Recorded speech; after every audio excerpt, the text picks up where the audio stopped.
In this video, we're going to learn a technique called grid drawing, where we can take this picture and make it drawn again on this large sheet. If you watched my last video, you saw how we got this picture from a tracing of a picture we printed out from the internet, and how we used the grid method to make our boxes going across this paper and across the large paper. When we're using gridded drawing, what we pretty much want to do is we want to go box by box, looking very carefully at the lines that are in each box and making sure they match up with the corresponding boxes on your larger sheet. Let me show you what I mean. I'm going to look at my box 1, 1. That means row 1, column 1. The corresponding box to 1, 1 on this sheet is 1, 1 on this sheet.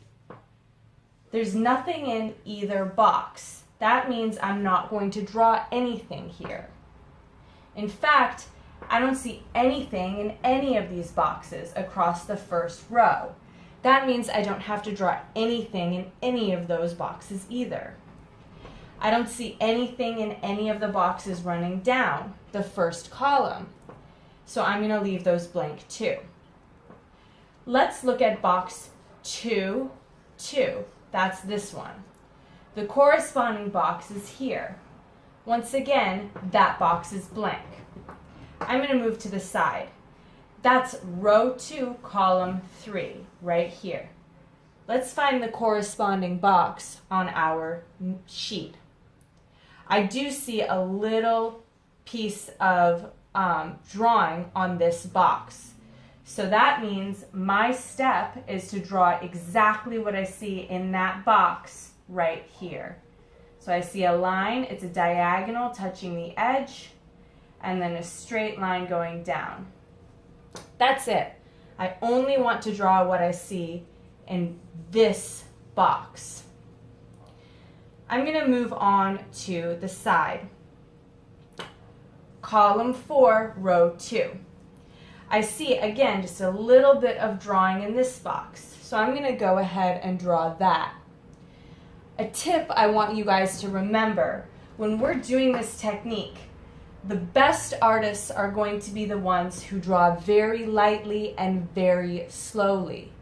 That way it'll be really easy for you to erase if you make a mistake, and you'll find it really easy to pay attention to all the careful details.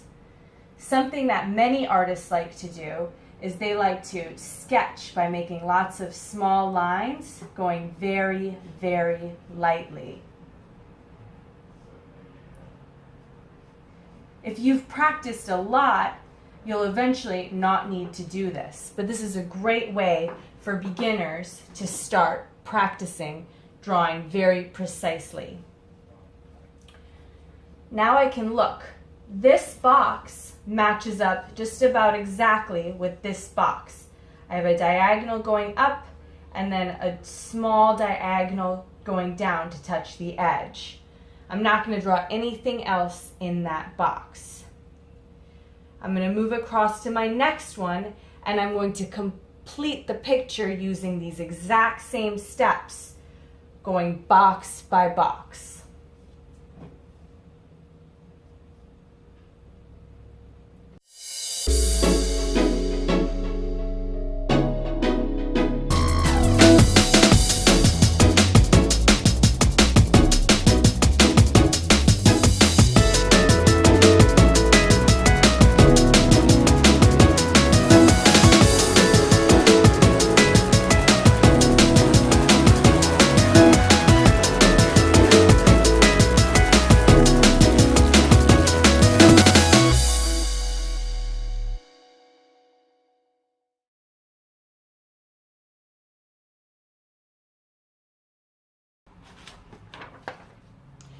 When you've finished drawing and you feel confident that you got all the lines right, you can go back with your pencil or with a Sharpie and begin to darken your picture.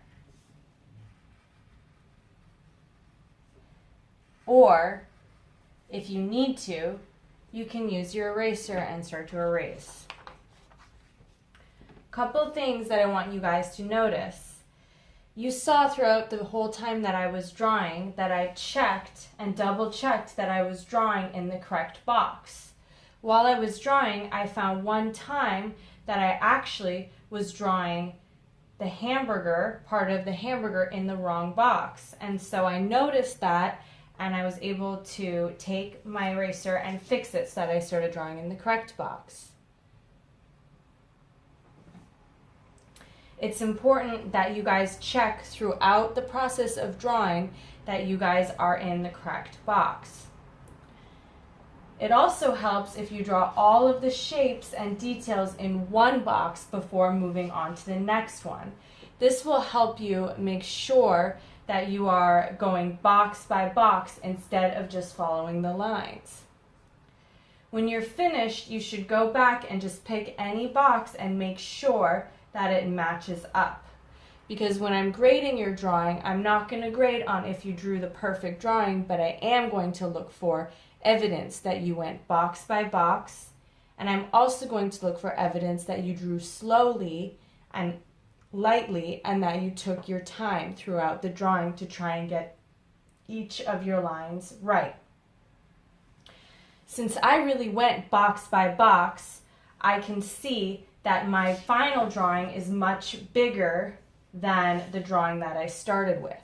This is because the boxes on my final paper are much bigger than the boxes on my beginning paper.